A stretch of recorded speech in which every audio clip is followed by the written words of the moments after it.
Israel carried out airstrikes in Qatar on Tuesday. They said they targeted Hamas leaders. Qatar, which has played a central role alongside Egypt in efforts to broker a ceasefire in nearly 2 years of war in Gaza, denounced the strike as cowardly and accused Israel of committing a blatant breach of international law. The Israeli attack that took place today on Qatari soil, we cannot call it anything other than state terrorism practiced by someone like Israeli Prime Minister Benjamin Netanyahu in the context of these systematic policies and his ongoing attempts that have destabilized regional security and stability is simply a clear message to the region as a whole. And this message says that there is a rogue player in this region and ongoing political recklessness that has encroached upon the sovereignty of states. Netanyahu himself declared that he would reshape the Middle East. Does this message mean that he intends to reshape the Gulf as well? Prime Minister Benjamin Netanyahu said he personally authorized what he called a surgical precision strike on Hamas leaders in Doha. He described the targets as masterminds of October 7th attack, insisting Israel acted to eliminate those responsible for the past violence. At noon today, I convened the heads of Israel's security organizations and authorized a surgical precision strike on the terrorist chiefs of Hamas. These are the same terrorist chiefs who planned, launched, and celebrated the horrific massacres of October 7th.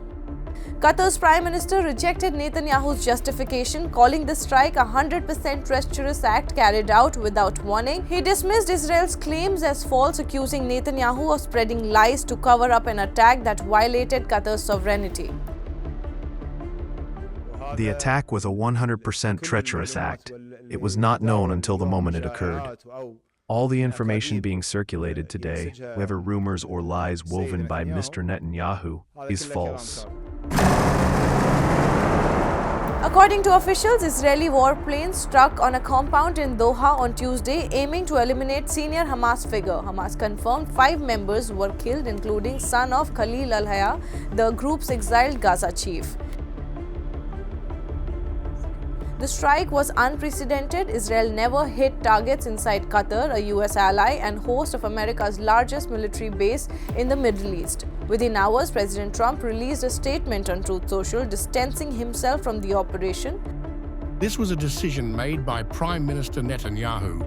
It was not a decision made by me.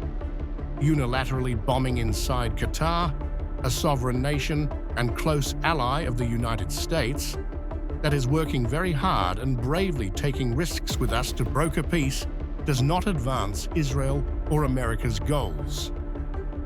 Trump added that he directed his envoy Steve Witkoff to warn Qatar, but Doha denied receiving any advance notice, saying first US call came after the attack had already begun.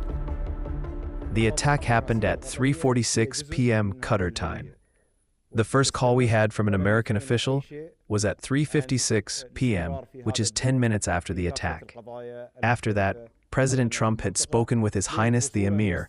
He condemned the attack and the U.S. government position that they had no knowledge about the attack nor any coordination about it until it started to happen. Qatar's leadership condemned the strikes in the strongest terms. The Prime Minister stressed that Qatar will continue its mediation role, saying diplomacy is a part of its national identity and nothing will deter its effort to broker peace in Gaza.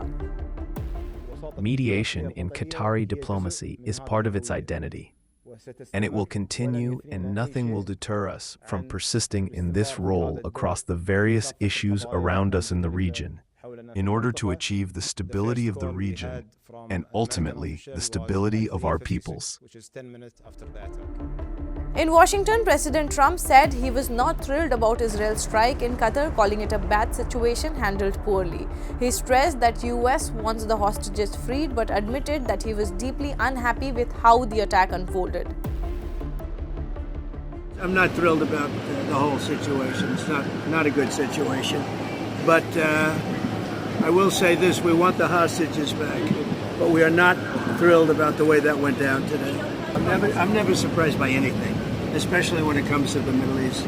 I'll be giving a full statement tomorrow, but I would tell you this, I was very unhappy about it, very unhappy about every aspect, and we got to get the hostages back. but I was very unhappy about the way that went down. The strike on Doha drew swift condemnation. French President Emmanuel Macron called Israel's action unacceptable and warned that war must not spread further in the region. British Prime Minister Keir Starmer said the attack violated Qatar's sovereignty and risked dangerous escalation, urging an immediate ceasefire and release of hostages. Similar criticism came from Spain, Ireland, Canada, and United Nations Secretary General Antonio Guterres, who described the strike as a clear breach of international law. Saudi Arabia, Egypt and UAE also denounced these strikes. Arab diplomats warned the attack could derail ongoing ceasefire negotiations that Qatar and Egypt have been mediating for nearly 2 years. For Washington, this puts Qatar, a home to Al Udeid Air Base, America's most important military facility in Gulf, at the center of the crisis between two of its closest partners, Israel and Qatar.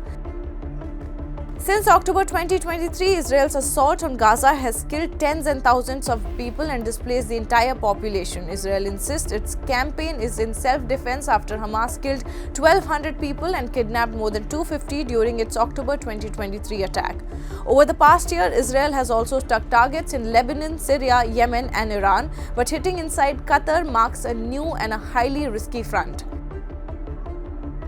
After the strike, Trump spoke to both Netanyahu and Qatar's Emir Sheikh Tamim bin Hamad Al Thani. He assured the Qatari leaders such a thing will not happen again on the soil. Trump again announced that he had directed Secretary of State Marco Rubio to finalize a new defense cooperation agreement with Qatar, a move intended to repair the trust.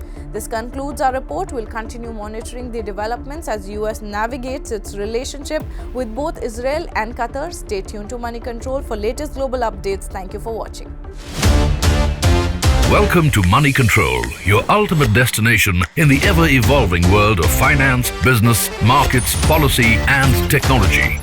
India's preeminent news platform, driven by facts and fueled by data. A platform made in India, for India and for the world. Moneycontrol.com has a staggering reach of 100 million plus monthly active users and 6.02 million daily active users. Being a transformative digital force, reshaping how we engage with money, markets and news. Setting us apart is our commitment to delivering accurate information and empowering financial decision-making in a dynamic ecosystem. Seeking a deeper dive into the financial realm, we present Money Control Pro, a powerhouse of exclusive insights, providing actionable investment ideas and expert analysis. Because in today's fast-paced world, informed decisions demand both information and expertise. And we have 1 million plus Money Control Pro total paid subscribers and 100% return in 1.5 years, beating the market. Explore market trends, access expert opinions, and utilize essential financial tools all at your fingertips. Join the millions who trust Moneycontrol.com for their financial journey, where facts meet finance and data drives decisions. Think markets, think Money Control.